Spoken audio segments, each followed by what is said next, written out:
একটা পোস্ট পড়ছিলাম এখানে বসে বসে, সেখানে একটা কথা লেখা আছে, সম্মান রেখেই বলছি, মাত্রই ফেসবুক পোস্টে, এখন টিভি মনে হয়, তাদের একটা পোস্ট এসছে, ঢাকার খালগুলোতে রাজনীতিবিদ মেয়র ডিসিদের বছরে 2 বার গোসল করার বিধান থাকলে পরিবেশ ঠিক হয়ে যাবে।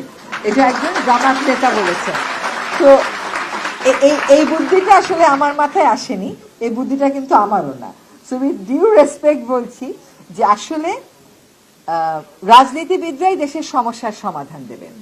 আমাদের রাজনীতিবিদেরা বা রাজনৈতিক প্রথা বারবার যদি সফল হইতো তাহলে আমাদেরকে আর দায়িত্ব নিতে হতো না, হয়তো বা আমাদেরকে একটা ক্রাইসিস মোমেন্টে আসতে হয় মাঝখানের একটা যোগসূত্র করে দেওয়ার জন্য। হ্যাঁ, তো শেষ সমাধান কিন্তু রাজনীতিবিদদের হাত ধরেই আসতে হবে, এবং যদি পরিবর্তনকে টেকসই হতে হয় তাহলে পরিবর্তনকে টেকসই রাজনীতিবিদেরাই করতে পারবেন, তো তাদের সেই ম্যান্ডেটটা থাকে। আমরা একটা সহায়ক শক্তি হিসাবে হয়তো ক্রাইসিস মোমেন্টে কতগুলো কাজ করে দেওয়ার জন্য আমাদের ডাক পড়েছে। এখন ম্যানিফেস্টো যখন করেন আর রাজনীতি যখন আমরা করি, রাজনৈতিক স্বার্থ আর জনস্বার্থ এটা কি আলাদা হতে পারে? এটা তো আলাদা হবার কোনো সুযোগ নাই।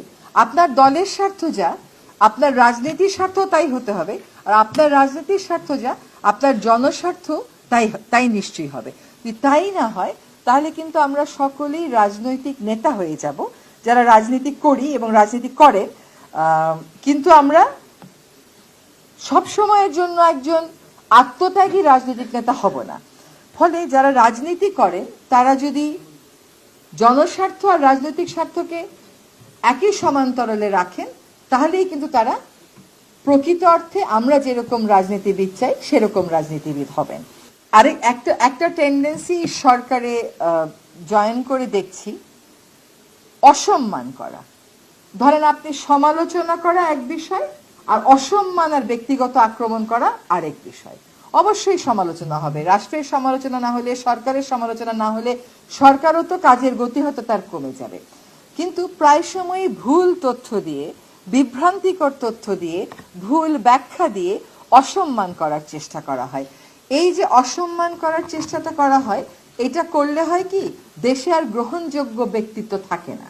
যখন দেশে গ্রহণযোগ্য ব্যক্তিত্ব না থাকে, এটা কিন্তু স্বৈরাচারের একটা স্টাইল ছিল, সবাইকে ট্যাগিং করবে, নানানভাবে বলে এমন বিতর্কিত করে ফেলবে যাতে ক্রাইসিস মোমেন্টে কেউ আর দায়িত্ব নেওয়ার জন্য আমরা ভাবি দেশে তো আর কোনো লোক নাই, তাহলে এই কাজটা কে করবে। এই অসম্মান করার যে একটা কালচার, এখান থেকে আমাদেরকে সরে আসতে হবে। একটা কথা আছে না, যে যেই দেশ জ্ঞানীর চর্চা সম্মান দিতে জানে না, সেই দেশে তো আপনি জ্ঞানী পাবেন না।